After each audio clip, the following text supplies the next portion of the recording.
तो चलिए बच्चों, आप सभी का बहुत बहुत स्वागत अभिनंदन है आज की इस ऑनलाइन क्लास में। हिंदी अनुच्छेद पढ़ करके उसका सॉल्यूशन बताना, हल बताना। और आज जो हिंदी अनुच्छेद को हल करके बता रहा हूँ वो अभी जो राज्य स्तरीय जवाहर नवोदय विद्यालय प्रवेश परीक्षा हुआ, ठीक है, बिर्रा में, उसी का हल बताऊंगा। तो चलिए बच्चों, बिना समय गंवाए शुरू करते हैं और लेते हैं पहला अनुच्छेद। और अनुच्छेद 1 में क्या क्या लिखा है, चलो पढ़ते हैं। तो ध्यान से सुनिए पहले तो।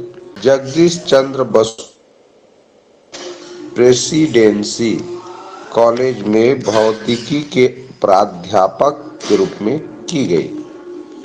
उन दिनों किसी भी भारतीय प्रोफेसर को अंग्रेज प्रोफेसर की तुलना में आधा वेतन ही मिलता था। बसु की नियुक्ति चूंकि अस्थायी थी, इस भेदभाव से वे क्षुब्ध हो गए। उन्होंने कहा कि मैं या तो समान वेतन स्वीकार करूंगा या लूंगा ही नहीं। और उन्होंने सचमुच 30 साल तक वेतन नहीं लिया। आर्थिक तंगी एवं कठिनाइयों के बावजूद वे अपने निश्चय पर अडिग रहे। उनके साहस को देखकर अंग्रेजों ने हार मानकर समान वेतन देना स्वीकार किया। तो ये रहा बच्चों जगदीश चंद्र बसु पर आधारित अनुच्छेद। अब आते हैं प्रश्न की ओर। प्रश्न को ध्यान से सुनना। जगदीश चंद्र बसु ने खाली स्थान अपना विरोध जताया, आधा वेतन लेकर विरोध जताया, कार्य करके अपना विरोध जताया, भेदभाव सहकर विरोध जताया, अंग्रेजों से हार मानकर अपना विरोध जताया। तो मैं पहले बता दूं तुम लोगों को कि इस तरह का जब भी प्रश्न आए खाली स्थान वाला, तो क्या करना है, ये ऑप्शन को उस खाली स्थान में रख रख के पढ़ के देखना है क्या उस तरह का कोई भाव इस अनुच्छेद में आया है कि नहीं आया है, देखना है। तो जगदीश चंद्र बसु ने आधा वेतन लेकर अपना विरोध जताया, तो उसने तो बोल दिया था ना कि मैं ना तो आधा आधा वेतन नहीं लूंगा और ना ही पूरा लूंगा ही नहीं। हाँ लिखा है ना, मैं या तो समान वेतन स्वीकार करूंगा, यानी अंग्रेजों को जितना वेतन मिलता है उतना वेतन लूंगा, ऐसे बोला था, या लूंगा ही नहीं, लेकिन आधा वेतन नहीं लूंगा बोला था। तो आधा वेतन लेकर अपना विरोध जताया, ये तो कभी नहीं हो सकता, उसने आधा वेतन लिया ही नहीं। अवैतनिक कार्य करके, अवैतनिक शब्द को यहीं पर समझना है बच्चों। अवैतनिक माने क्या होता है उसको समझना। तो अवैतनिक का मतलब होता है बच्चों बिना वेतन के, कर लेना, बिना वेतन के, यानी बिना पैसे लिए उसने, देखो लास्ट में लिखा भी है कि बिना पैसे लिए उसने 30 साल तक वेतन नहीं लिया, लिखा है ना, उन्होंने सचमुच 30 साल तक वेतन नहीं लिया। अब वेतन नहीं लेना ही कहलाता है अवैतनिक।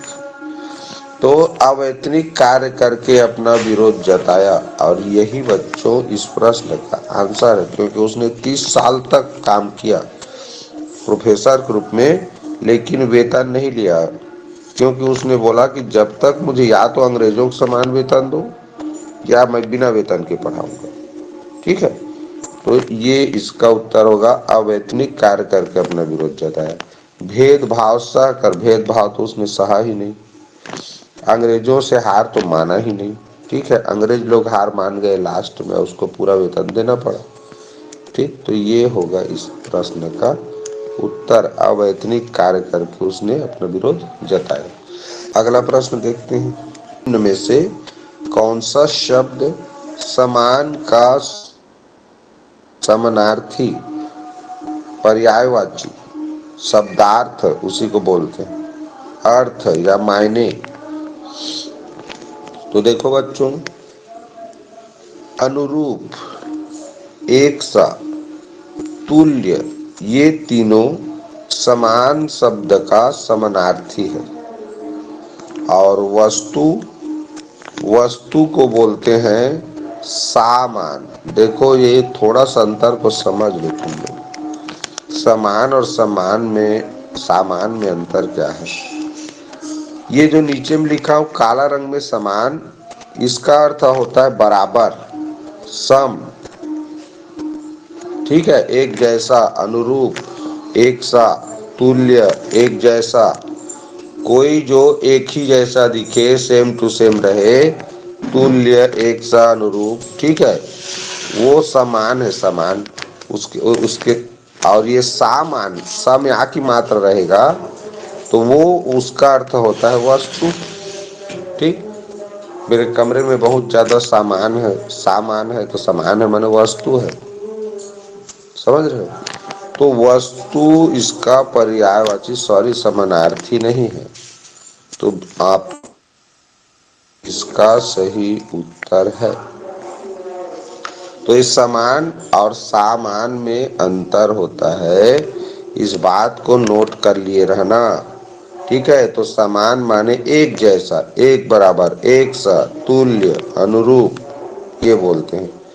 और वस्तु का मायने क्या होता है? सामान होता है, सामान, समान नहीं होता। ठीक, तो ये हो गया बच्चों प्रश्न क्रमांक 2 का उत्तर।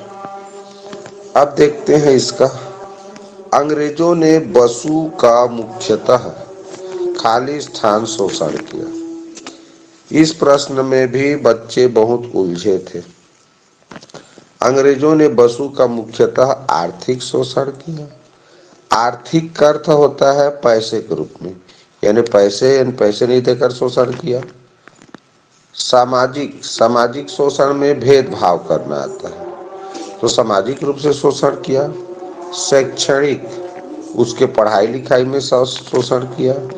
साहस का, उसके साहस का शोषण, तो देखो साहस का शोषण तो कर ही नहीं सकता, सामाजिक भेदभाव भी नहीं किया, पढ़ाई लिखाई तो कर नहीं रहा था, तो करवा रहा था, पढ़ा रहा था। रूप से बच्चों आर्थिक शोषण किया। भाई उसको आधा वेतन देना चाह रहा था, जो अंग्रेज थे वो आधा वेतन देना चाह रहे थे, तो उन्होंने नहीं लिया, नहीं लिया ना भाई। अब पूरे 30 साल बिना वेतन के वो पढ़ाया प्रोफेसर के रूप में। तो उसका क्या शोषण हुआ जी? आर्थिक, पैसे संबंधी शोषण हुआ ना।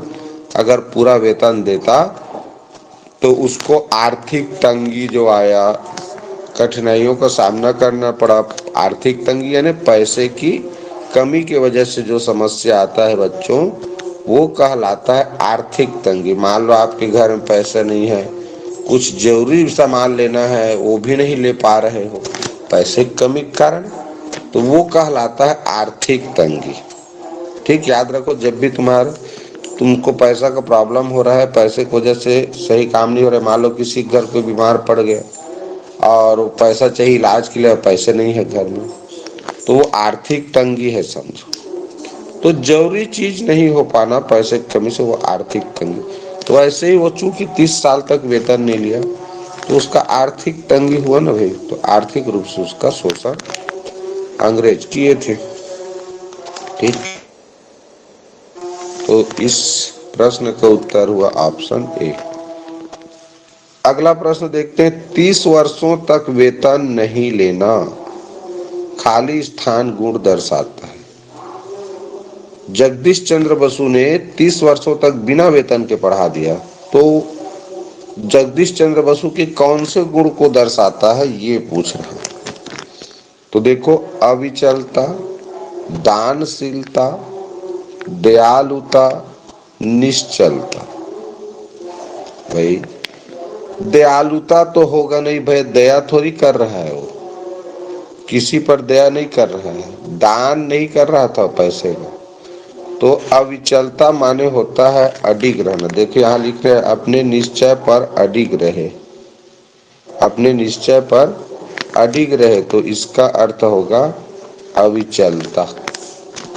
क्या होगा? वो विचलित नहीं हुआ, अपने निर्णय से विचलित नहीं हुआ तो जगदीश चंद्र बसु अपने वचन पर पक्के थे, अपने अपने जो निर्णय थे उसमें पक्के थे। ठीक है, तो उसमें अविचलता का गुण था। ठीक, तो चलो ये भी हो गया इसका उत्तर।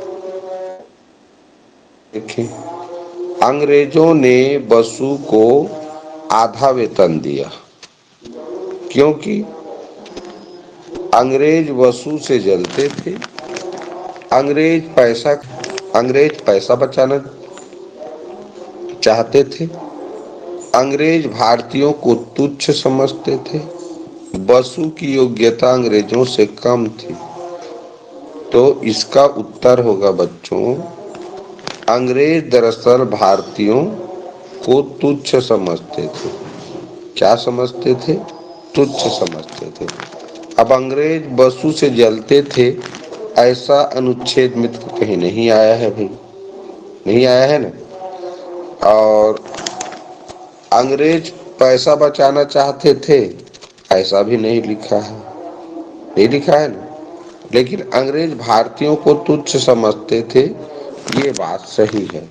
वो लोग भेदभाव करते थे, यहाँ से सिद्ध होता है, देखो लिखा है ना कि भेदभाव से क्षुब्ध थे, यानी वो लोग अंग्रेज लोग भारतीयों से भेदभाव करते थे। तो भेदभाव करना ही क्या कहलाता है? तुच्छ समझना, छोटा समझना, नीच समझना। ठीक, तो ये कि वो अंग्रेज लोग भेदभाव करते थे, इसका मतलब भारतीयों को तुच्छ समझते थे। तो इसीलिए उसने बसु को भी आधा वेतन देना चाहा।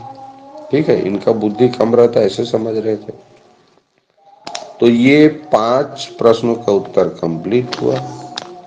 चलिए बच्चों, शुरू करते हैं अनुच्छेद क्रमांक 2 को पढ़ना। देखिए क्या लिखा है भाई। प्रत्येक माता पिता को अपने बच्चों के भविष्य की चिंता होती है, ये तो जान ही रहे हो। बच्चों के पालन पोषण के लिए वे बहुत सजग भी रहते हैं। जो माता पिता होते हैं बच्चों के पालन पोषण के लिए वे बहुत सजग भी। यह सजगता जब जरूरत से ज्यादा हो जाती है, जिसके कारण बच्चों की स्वतंत्रता ही प्रभावित होने लगती है, तो इसे आजकल की भाषा में पैराशूट पेरेंटिंग कहा जाता है। पैराशूट का अभिप्राय एक ऐसी छत्र छाया से है जो कि सर्वांगीण सुरक्षा प्रदान करता है।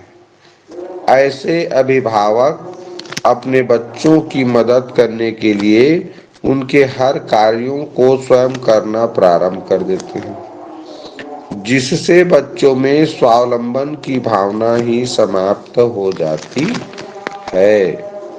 तो बहुत अच्छा अनुच्छेद है बच्चों, इसके बारे में बात करूंगा मैं। पहले प्रश्न उत्तर की ओर आ जाते हैं। अभिभावक बच्चों के खाली स्थान को स्वयं करना शुरू कर देते हैं। तो देखो भाई, अभी तो आया ये, क्या आया? अभिभावक उनके हर कार्यों को, कैसे लिखा है? ऐसे अभिभावक अपने बच्चों की मदद करने के लिए उनके हर कार्यों को स्वयं करना प्रारंभ कर देते हैं। तो क्या आएगा? देखो, हर कार्यों को शब्द नहीं आया है, एक एक कार्य, एक जैसे कार्य, एकाएक कार्य। तो इस प्रश्न का सही उत्तर होगा बच्चों, एक एक कार्य। एक एक कार्य का मतलब हर कार्य। एक एक कार्य का मतलब क्या होता है? हर कार्य को। एक जैसे कार्य नहीं होगा, हर कार्य का मतलब एक जैसे कार्य नहीं होगा, एक मात्र कार्य भी नहीं होगा। एकाएक माने तुम लोग बताया था, अचानक होता है। एकाएक माने क्या होता है? अचानक। तो इसका सही उत्तर है बच्चों, एक एक कार्य। क्योंकि हमको अनुच्छेद देखना है, अनुच्छेद में लिखा है हर कार्यों को, और हर कार्यों के लिए जो अर्थ सही होगा वही इसका आंसर होता है। ठीक, तो एक एक कार्य आंसर होगा। चलिए इसको मिटाता हूं मैं। अब आते हैं अगला प्रश्न। चलो देखो, पैराशूट पेरेंटिंग खाली स्थान भाषा का शब्द है। तो पैराशूट पेरेंटिंग बच्चों, तुम लोग पैराशूट शब्द सुने होंगे। पैराशूट पकड़ के ऊपर से जहाज ऊपर से कूदते हैं नीचे, तो वो फिर वो छाता जैसे खुल जाता है, फिर धीरे धीरे आदमी उतरता है नीचे, उसको बोलते हैं पैराशूट। ये पैराशूट ना अंग्रेजी का शब्द है। किसका शब्द है? अंग्रेजी का। तो ये अंग्रेजी ऑप्शन बी इसका ये पेरेंटिंग शब्द बना है बच्चों पेरेंट से। पेरेंट, पेरेंट माने क्या होता है? माता पिता। माता पिता को अंग्रेजी में पेरेंट बोलते हैं। पेरेंट मीटिंग होने वाला है, नहीं बोलते जी अपने पेरेंट्स को बुला के लाना अपने पेरेंट, ठीक है। पेरेंट मीटिंग होता है, प्राइवेट स्कूलों में होता है ना। तो ये पेरेंट माने माता पिता, तो पेरेंट तो अंग्रेजी में पढ़े हो ना। तो पैराशूट वर्ड भी अंग्रेजी का है शब्द, पेरेंटिंग शब्द भी अंग्रेजी का है। तो यही पूछा है, पेरेंटिंग खाली स्थान भाषा का शब्द है, तो अंग्रेजी भाषा का शब्द है वही है, ठीक। तो ये प्रश्न भी हो गया बच्चों। अगला देखें, सुरक्षा शब्द का विलोम है। सुरक्षा तो जिसमें सुरक्षित रहे, कोई खतरा कोई नुकसान होने का चांस ना हो, तो विलोम कह रहा है उल्टा। तो सुरक्षा का उल्टा खतरा। सुरक्षा का उल्टा क्या होगा? खतरा। जिसमें खतरा नहीं है तो सुरक्षा है, और सुरक्षा का उल्टा क्या हो गया? खतरा। तो ये इसका आंसर है बच्चों। सुरक्षा का उल्टा खराब तो नहीं हो सकता, अच्छा का उल्टा विलोम, अच्छा का विलोम खराब होता है। आनंद, आनंद का उल्टा सुरक्षा थोड़ी होगा जी। तो कोई आनंदित है तो कोई नाराज है, अप्रसन्न है, ये हो जाएगा। और खामोश, चुप रहना खामोश है, बोल रहा है, बातचीत कर रहा है, तो ये नहीं होगा। इसका सही उत्तर खतरा। क्या होगा? खतरा। तो सुरक्षा का विलोम शब्द हुआ बच्चों खतरा। अगला देखें, अभिभावक अपने बच्चों पर छत्र छाया करके खाली स्थान स्वतंत्रता प्रदान करते हैं। ऑप्शन बी मदद करते हैं, सी चिंता करते हैं, डी संपूर्ण संरक्षण देते हैं। तो देखो बच्चों यहाँ लिखा है रे भाई कि पैराशूट पेरेंटिंग कहा जाता है। पैराशूट अभिप्राय एक ऐसी छत्र छाया है जो सर्वांगीण सुरक्षा प्रदान करते हैं। अब ये सर्वांगीण शब्द यहाँ आया है, अब इसी के लिए इसमें देखना है। तो सर्वांगीण माने संपूर्ण, तो ये हो जाएगा ऑप्शन डी संपूर्ण संरक्षण देते हैं। भाई अनुच्छेद में लिखा है, तुमको ये छत्र छाया शब्द को ढूंढना है अनुच्छेद। किसी भी प्रश्न में जो भी वाक्य लिखा है, ठीक है, उन वाक्यों में कौन कौन से शब्द आए हैं उनको अनुच्छेद में ढूंढना है बच्चों, कहाँ। और उस वाक्य को, उस वाक्य में उत्तर न मिले तो आगे पीछे के वाक्य में उत्तर मिल ही जाता है, अक्सर उसी वाक्य में उत्तर मिलता है। तो पैराशूट का अभिप्राय एक ऐसी छत्र छाया से है जो कि सर्वांगीण सुरक्षा प्रदान करते हैं, लिखा है। तो सर्वांगीण शब्द का अर्थ होता है संपूर्ण, संपूर्ण अंगों सभी तरह से, तो संपूर्ण संरक्षण प्रदान करते हैं, ये उत्तर होगा। चिंता करते हैं, स्वतंत्रता प्रदान करते हैं, मदद करते हैं, ये उत्तर नहीं हो सकता। चलिए प्रश्न ये देखते हैं, यह अनुच्छेद किसके बारे में है? तो बच्चों के पालन पोषण के बारे में, बच्चों को सुरक्षा प्रदान करने के बारे में, बच्चों के भावी जीवन के लिए फिक्रमंद पालक के बारे में, बच्चों के स्वतंत्रता के प्रति चिंता के बारे में। तो देखो यहाँ पर क्या लिखा है, प्रत्येक माता पिता अपने बच्चों की भविष्य की चिंता होती है और बच्चों के पालन पोषण के लिए वे बहुत सजग भी रहते हैं। लेकिन यह सजगता तो बच्चों के पालन पोषण के बारे में तो है ना, अब बच्चों की सुरक्षा प्रदान करने के बारे में भी लिखा है। सुरक्षा यहाँ लिखा है ना, सुरक्षा प्रदान करते हैं पैराशूट पेरेंटिंग के द्वारा, ठीक है। तो ये प्रश्न थोड़ा सा घुमावदार है, क्योंकि बच्चों के पालन पोषण की बच्चे प्रत्येक माता पिता अपने बच्चों की भविष्य की चिंता करते हैं, लिखा है ना। और उनके पालन पोषण के लिए बहुत सजग रहते हैं। तो पालन पोषण के बारे में भी लिखा है। दूसरा, बच्चों को सुरक्षा प्रदान करते हैं, तो यहाँ लिखा है पैराशूट का अभिप्राय एक ऐसी छत्रछाया से जो कि सर्वांगीण सुरक्षा प्रदान करते हैं।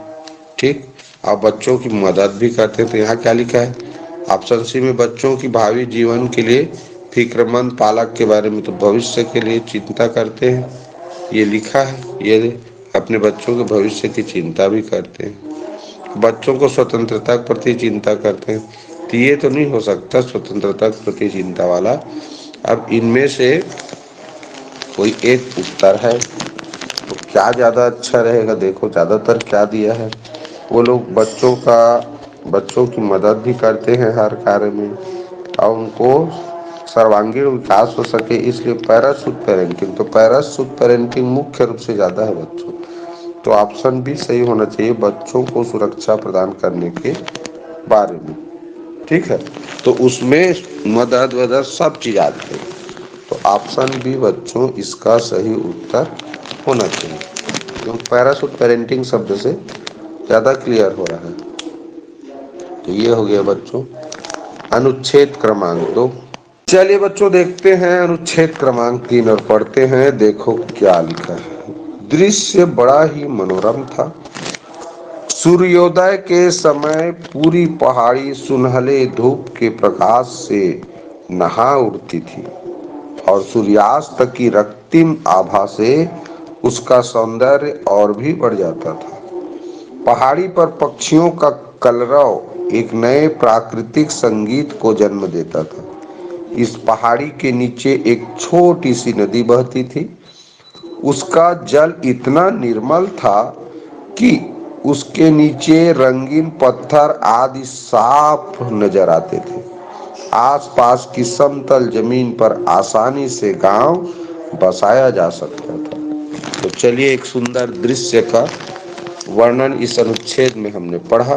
अब इससे संबंधित प्रश्न देखते हैं। निम्न शब्दों में कौन सा शब्द सूर्योदय का विलोम नहीं है? सूर्य विलोम नहीं है ये पूछा। अस्ताचल, उषा काल, सूर्यास्त और गोधूली। देखो बच्चों इस प्रश्न का क्या पूछा है, सूर्योदय का विलोम।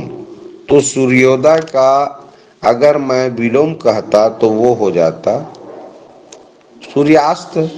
सूर्योदय का विलोम क्या है? सूर्यास्त। लेकिन ये पूछा है विलोम नहीं रहना चाहिए, तो ये विलोम है नहीं है वो ढूंढना है।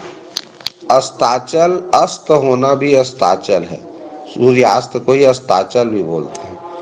और बच्चों गोधूली जो शब्द है ना, जब शाम होता है तो गांव में जो गाय, ठीक है, गाय बैल वगैरह क्या होता है जी, घरों की ओर लौटते हैं, तो उनके चलने से जो धूल उड़ता है उसको बोलते हैं गोधूली। तो शाम के समय को गोधूली बेला बोलते हैं, गोधूली का समय बोलते हैं। शादी कार्ड वगैरह का जो निमंत्रण कार्ड बनता है ना शादी कार्ड का, उसमें देखना जो लोग शाम को उसमें कुछ कार्यक्रम होता है, जैसे बारात आगमन हो या बारात प्रस्थान करना हो, तो गोधूली बेला में बारात प्रस्थान या बारात आगमन होगा, ऐसा कुछ लिखा रहता है। तो गोधूली लिखा है तो समझ जाना वो शाम का समय है। तो इस तरह क्या जाना हमने कि सूर्यास्त माने भी शाम का समय है, अस्ताचल माने भी शाम का समय है, गोधूली माने भी शाम का समय। तो सूर्योदय का विलोम कौन नहीं होगा जी? ये उषा काल, क्योंकि उषा काल माने सुबह होता है। उषा काल माने क्या होता है? सुबह होता है। तो ये उसका विलोम नहीं है, ये तो समानार्थी शब्द है। सूर्योदय का उषा काल क्या है? समानार्थी शब्द है, पर्यायवाची शब्द है कहें, या अर्थ है कहें, या आशय है कहें, ठीक है। तो ये है, विलोम नहीं है। तो यही इसका उत्तर है। चलिए प्रश्न क्रमांक 72 देखें। कौन सा मनोरम दृश्य अनुच्छेद में उल्लेख नहीं है?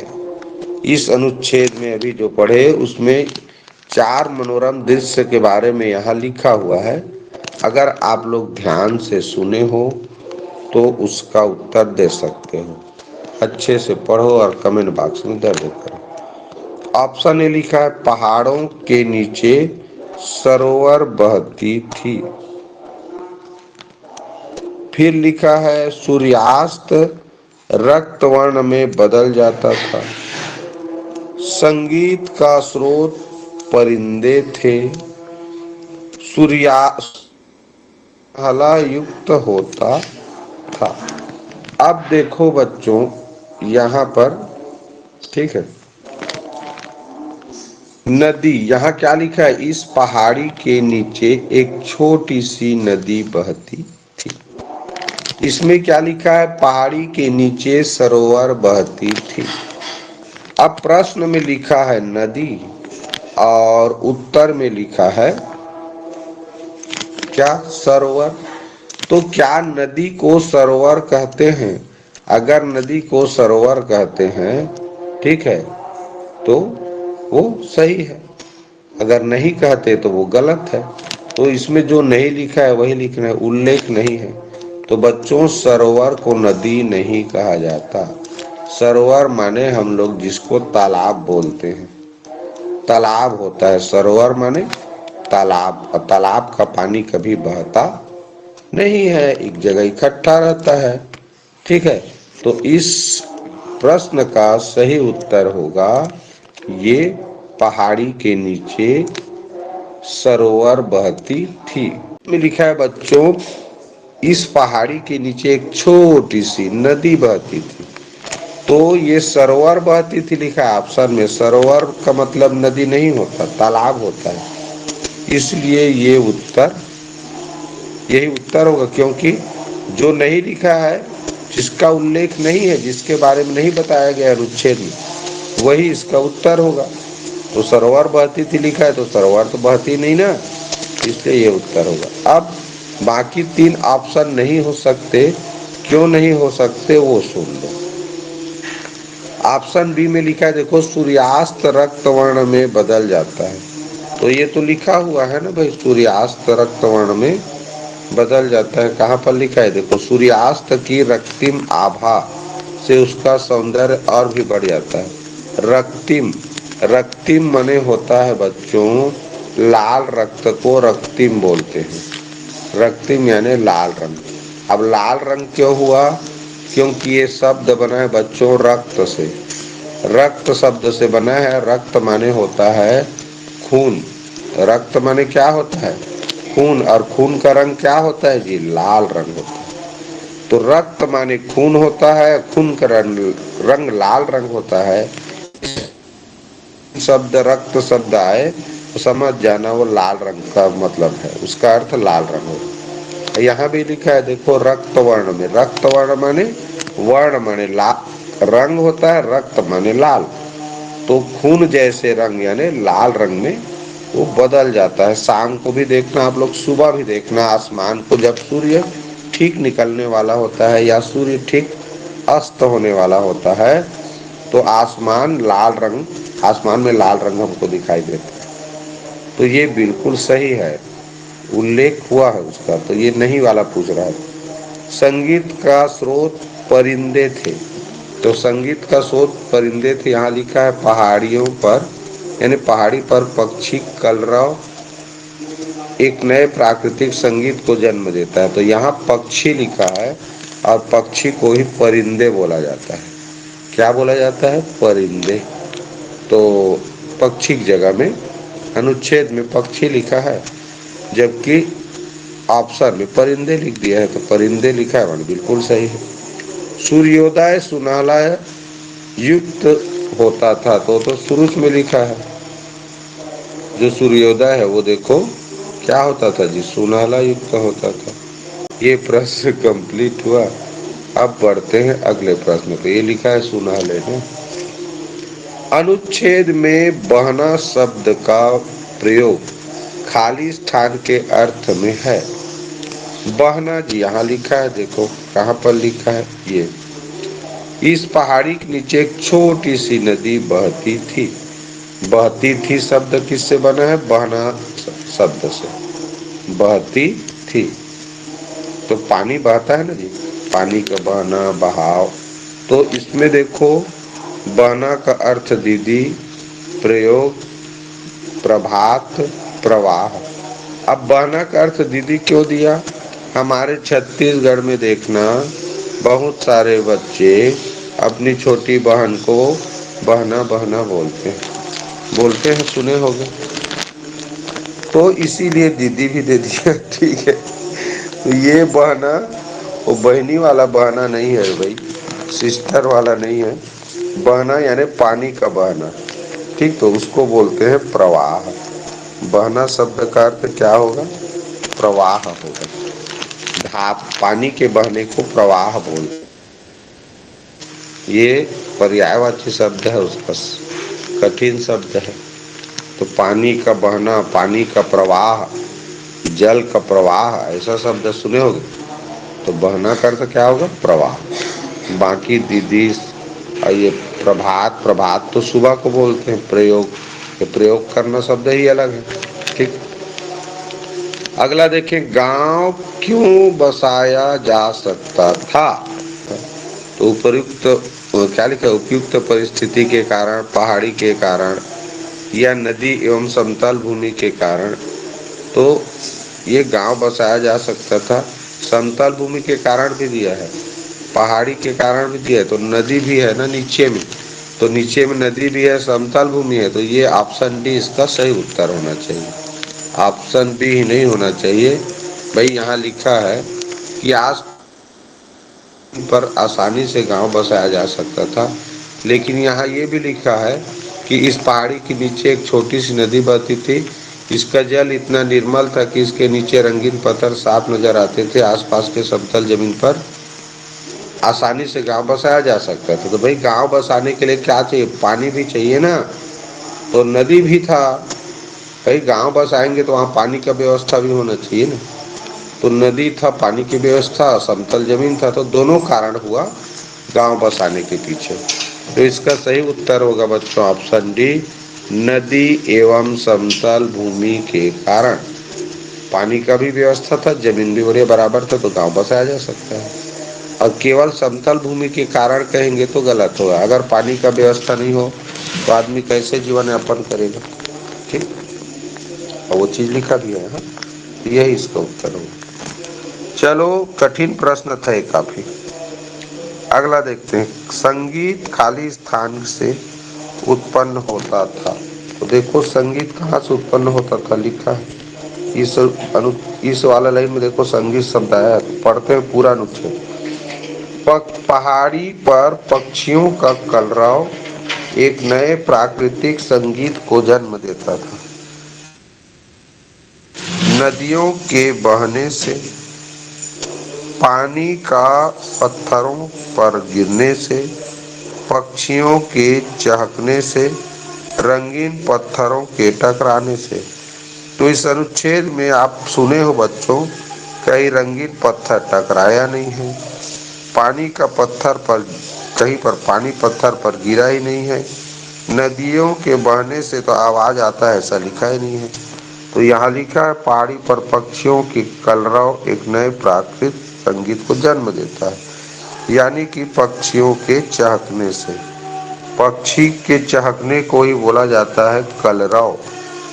तो पक्षियों के चहचहाने को ही कलरव बोला जाता है।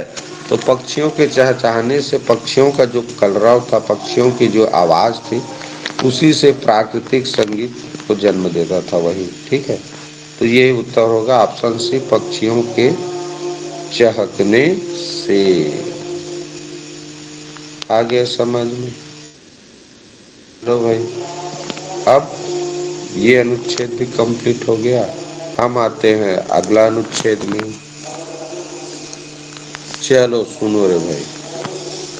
वृक्ष हमारे चारों ओर की प्रकृति का एक विशिष्ट घटक है, जिसकी हरियाली, शीतल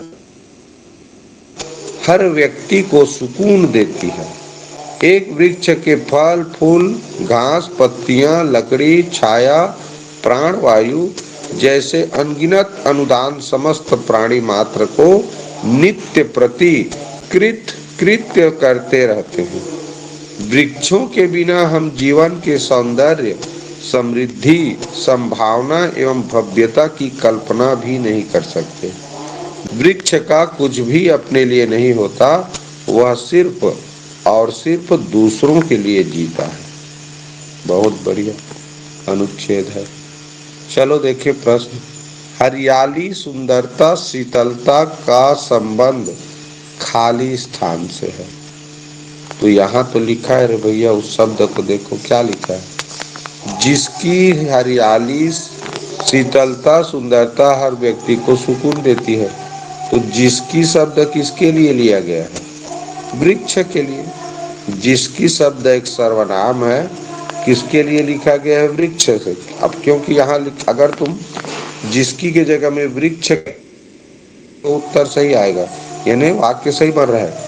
अगर मैं जिसकी शब्द की जगह में वृक्ष की पढ़ूं तो वृक्ष की हरियाली, शीतलता, सुंदरता हर व्यक्ति को सुकून देती है, तो बात सही बन रहा है ना।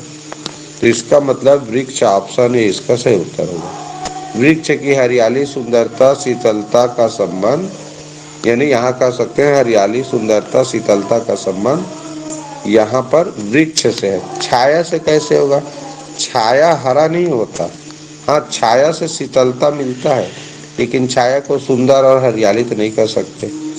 वायु यानी हवा को हम शीतलता है, हवा में शीतलता है कह सकते हैं, लेकिन सुंदर और हरियाली तो नहीं हो सकता वायु। प्रकृति तो भाई, प्रकृति तो सब प्रकार का होता है, लेकिन प्रकृति के लिए नहीं, ये पेड़ के लिए कहा गया है, वृक्ष के लिए। प्रकृति जरूरी थोड़ी है सुंदर रहे, कहीं सुंदर भी रहता है, कहीं सुंदर नहीं भी रहता है। प्रकृति में हर चीज आ जाता है। प्रकृति का एक हिस्सा है पेड़, लिखा है ना, विशिष्ट घटक।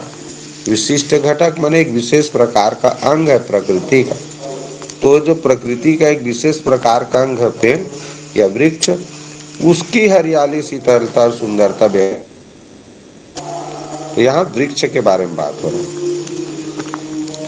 अगला देखें, वृक्ष परोपकारी होते हैं क्योंकि वो खाली स्थान तो लोगों को सुकून देते हैं, जीवन को सुंदर बनाते हैं, प्राणी जगत के निस्वार्थ सेवक हैं, प्राण वायु देते हैं। तो प्राण वायु देते हैं, क्या होगा चलो जानते हैं। काफी कठिन प्रश्न है, काफी बच्चे इसमें गलत किए थे। ठीक है, तो हम ध्यान से देखें बच्चों। भाई, परोपकारी का मतलब क्या होता है? जो दूसरों पर उपकार करे। और दूसरों पर उपकार कैसे करेगा? तो दूसरों को कुछ न कुछ मदद करेगा, सहायता करेगा, कुछ वस्तु देगा, उसको कुछ न कुछ देगा, तो तभी तो उपकार होगा। तो लोगों को सुकून देते हैं, ये लिखा है कि वो सुकून पाते हैं, लिखा है ना। व्यक्ति लोग वृक्ष की हरियाली, शीतलता, सुंदरता को देख करके सुकून पाते हैं, समझो सुकून देती है उनको। अब जीवन को सुंदर बनाते हैं, तो यहाँ किसको सुंदर बनाते हैं करके लिखा है। एक जगह लिखा है, देखो, जीवन के सौंदर्य, समृद्धि, संभावना, भव्यता कल्पना भी नहीं कर सकते, ऐसा लिखा है। और प्राणी जगत के निस्वार्थ सेवक है, प्राणी जगत का सेवा करता है। कि वृक्ष परोपकारी होते हैं क्योंकि वो प्राणी जगत के निस्वार्थ सेवक हैं। ये उत्तर ज्यादा सही लग रहा है। प्राण वायु देते हैं, तो इसमें सारा चीज आ गया ना भाई। जो पेड़ पौधे हैं छाया देते हैं, फल देते हैं, प्राण वायु देते हैं, लकड़ी देते हैं, तो पूरे प्राणी जगत में सारा जीव आ गया। ठीक, सारा जीव आ जाता है, तो वो सभी जीवों का निस्वार्थ सेवा कहते, यही होना चाहिए इसका उत्तर। चलिए बच्चों, अब अगला देखते हैं। अब देखो बच्चों, वो लोग जो परीक्षा लिए वो लोग क्या डिसाइड किए हैं ये मुझे नहीं पता, लेकिन मेरे हिसाब से यही उत्तर होना चाहिए। ठीक है, अब देखो अगला, अनुदान शब्द का भावार्थ खाली स्थान। अनुदान शब्द का भावार्थ खाली स्थान है, ऐसा लिखा है। तो क्या होगा? उत्सव, उपजाऊ, उपहार, उदार। तो अनुदान देखो अनुदान शब्द कहाँ पर आया है पहले देखना है। अनुच्छेद में अनुदान शब्द कहाँ पर आया है वो हमको ढूंढना है। इसे अनगिनत अनुदान समस्त प्राणी मात्र को नित्य प्रति कृत्य कृत्य करते हैं। अनुदान का अर्थ होता है बच्चों उपहार, गिफ्ट बोलते हो ना, तो गिफ्ट को अनुदान भी बोला जाता है और उपहार भी बोला जाता है। तो अनुदान शब्द का भावार्थ क्या होगा? उपहार। उपजाऊ, उत्सव, उदार नहीं हो सकता। उदार यानी दयालु हो गया, उत्सव यानी त्योहार वगैरह जो हम मनाते हैं, ठीक है। उपजाऊ तो मिट्टी उपजाऊ होता है, इस तरह का उपयोग किया जाता है। तो अनगिनत अनुदान समस्त प्राणी मात्र को नित्य कृत्य कृत्य कृत्य करते लिखा है ना। हाँ, तो ये प्राणी जगत को निस्वार्थ सेवा करते हैं, ये भी इससे सिद्ध हुआ। इस लाइन से यही उत्तर होगा और इसका सही उत्तर उपहार होगा। अनुदान शब्द का भावार्थ उपहार होगा। अगला देखें, वृक्ष से खाली स्थान को लाभ मिलता है। वृक्ष से किसको लाभ मिलता है? मनुष्य को मिलता है, जानवरों को भी मिलता है, समाज को भी मिलता है। सृष्टि, तो सृष्टि माने संसार। सृष्टि माने क्या होता है? संसार। लास्ट प्रश्न देखते हैं, सुकून शब्द का अभिप्राय है। सुकून यानी होता है शांति। सुकून माने क्या होता है? शांति। तो ये हो गया बच्चों इस अनुच्छेद का यह अंतिम प्रश्न। आज का जो हिंदी अनुच्छेद का जो क्लास था वो यहीं पर समाप्त होता है।